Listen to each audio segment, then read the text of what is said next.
Bago ko simulan ang aking kwento, upo kayo at makinig ng maigi sa akin.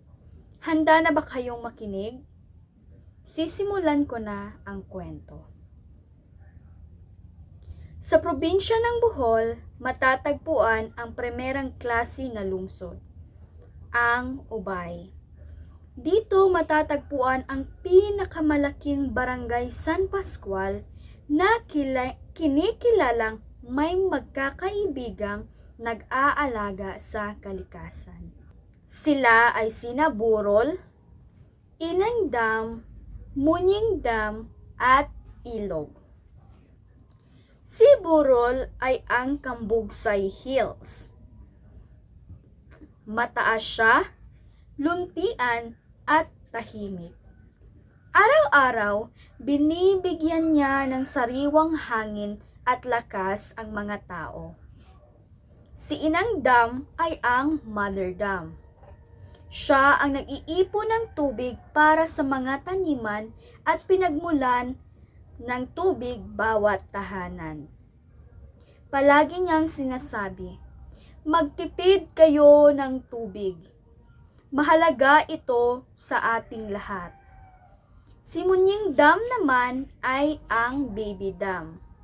Maliit man siya, masipag naman siyang tumutulong sa pag-iimbak ng tubig para kay Inang Dam. Samantala, si Ilog ay masayahing dumadaloy sa buong San Pascual. Dinadala niya ang tubig mula sa bundok patungo sa mga bukid. Dito din pumupunta ang mga tao ng San Pascual para magsaya ang magpamilya.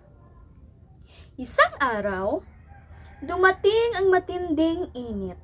Natuyo ang ilang halaman at nalungkot ang mga tao. Nagtipon ang magkakaibigan. Sabi ni Burol, bibigyan ko kayo ng malamig na hangin at lilim.